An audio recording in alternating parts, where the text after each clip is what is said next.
class. All right, so here we go. The first question is asking us to create a table that could be a function. Does a function have to follow a pattern? No. A function, on the other hand, does have to pass something called the vertical line test. So, if I have 2 points directly on top of each other, will that pass the vertical line test? No. Okay. So that means I have to move my input and output so that I don't have two values that of x that have different y's. So, if I'm looking at this, what are the two numbers that cannot go in my input? 1 and 2. 1 and 5. You're so close. 1 cannot go in here. 50%. Yes! Yeah. 1 cannot be in the input because we already have 1 here. And that would create 2 dots above an x value of 1. This would fail the vertical line test. So therefore 1 cannot go in here. What's the other number that cannot be an input, Sam? 5. And that's for the same reason. Now we have 5 would be equal to 2 different values. We cannot have that. So for this problem, you can put anything anywhere as long as 1 and 5 do not go in the input. This would be a correct answer. This would also be a correct answer. And it doesn't matter where I put the 1 and the 5 as long as they are in the output. So to be a function, you don't have to have a pattern, but you have to pass the vertical line test. You cannot have a function overlap itself on the grid. All right, so for this problem right here, we have a function. Does a function have to follow a pattern? No. Does this function, well, obviously it does, but this function passes the vertical line test because there are no points where this function are overlapping itself. So every x value has 1 and only 1 y value. So we are being asked to look at the intervals, and an interval is Sloan just texted me. Sloan, why aren't you in school? All right, so yeah, that's for you, Sloan. So, Mateo, an interval is simply a part of a whole. So we are looking at parts of this whole function. So if we have an interval between -7 and -3, so here's -7, here's -3, is the function increasing or decreasing from here to here? Increasing. It is increasing. How about in the interval from -3 to -1? Also increasing. Also increasing. How about in the interval from -1 to 1? Decreasing. Decreasing. Because that's this one right here. How about this one? Increasing. This one I believe is decreasing, and this one is? Nice. It's staying the same right here. All right. So I want to jump ahead a little bit. We'll come back to that one. This one was straight out of the interim as well, by the way. All right. So in question 6, it says the system of equations is shown.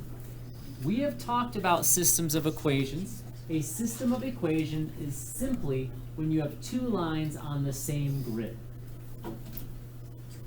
So if I were to do this, so if I have a system of equations, that means I'm going to have two lines on a grid. The solution to the system of equations is where? Where they intersect. Now we will do a full unit on systems of equations prior to CMAS, and that'll be great. But we've already talked about what happens when two lines intersect. So when you have a question saying a system of equations is shown, x is equal to 10, and 3x plus 5y is equal to 20, what is it really asking you to do? Janet? Find the value of y. Why not find the value of x? Oh, so where does the value of x go? and also it goes into the equation here. All right, so that's all it's asking for this one. You definitely know the math to do this problem, no problem. Easy, okay? So go ahead, I want everyone to do problem 6 right now. What did you get when you plugged in 10 into this system? Yes? Negative 2. So this is the answer we're looking for. All right. All right.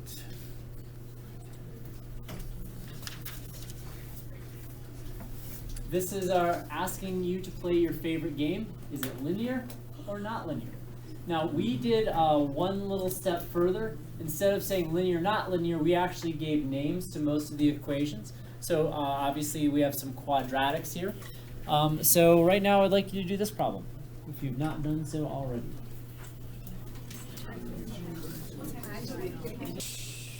So is the first function linear? Yes. Yes, it is. Oh boy. So 7 times 4x is 28x. That's just a slope of 28, a y-intercept of 0. This is clearly linear.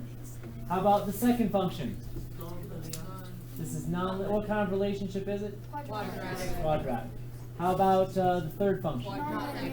Again, quadratic, neither.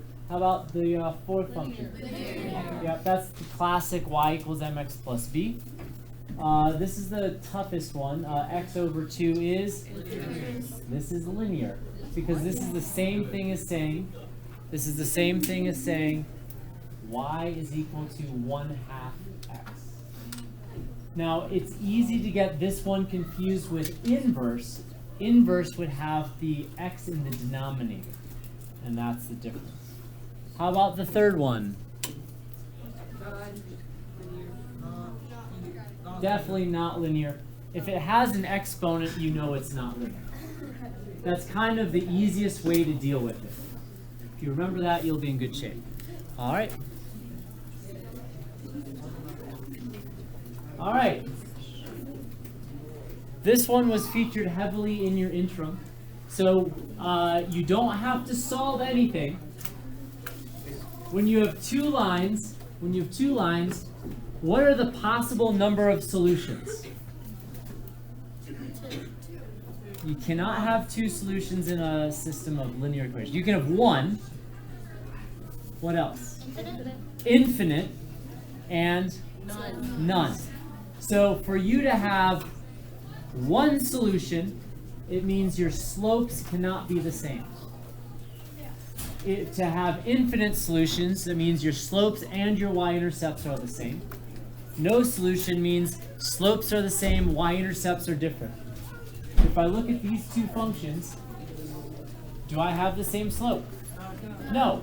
Therefore, how many solutions will I have? 1. All right.